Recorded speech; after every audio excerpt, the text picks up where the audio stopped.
सोमदत्त नाम का एक ब्राह्मण राजा भोज के पास गया और बोला, महाराज, आपकी आज्ञा हो तो उज्जैन के नागरिकों को भागवत की कथा सुनाऊं। प्रजा का हित होगा और मुझे दक्षिणा का लाभ भी मिल जाएगा। राजा भोज ने अपने नवरत्नों और सभासदों की ओर देखा और फिर सोमदत्त की ओर मुख करके बोले, आप अभी जाइए और कुछ दिन भागवत का और पाठ करिए।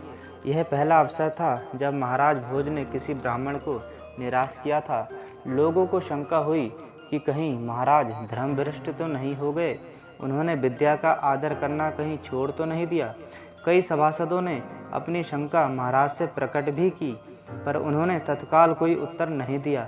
इधर ब्राह्मण निराश हुआ, पर उसने प्रयास नहीं छोड़ा। उसने सारी भागवत कंठस्थ कर डाली और फिर राजदरबार में उपस्थित हुआ, किंतु इस बार उसे वही उपेक्षापूर्ण शब्द सुनने पड़े। भोज ने कहा, ब्राह्मण देव, अभी आप अच्छी तरह अध्ययन नहीं कर सके हैं, जाकर अभी और अध्ययन कीजिए। ब्राह्मण ने इस बार प्रत्येक श्लोक को पढ़ा ही नहीं, बल्कि उसका भावपूर्वक मनन भी किया।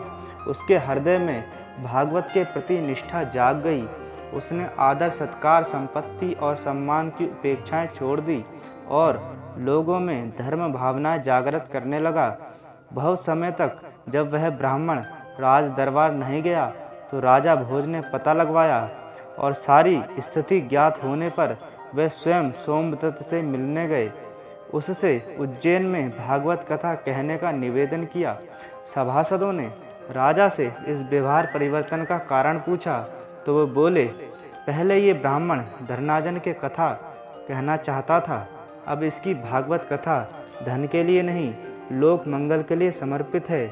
आजकल तो आप देखते ही हैं, चारों ओर सिर मुंडाए, तिलक लगाए भागवत वाचक मिल जाएंगे, और वह कितने समर्पित हैं यह तो राम ही जाने।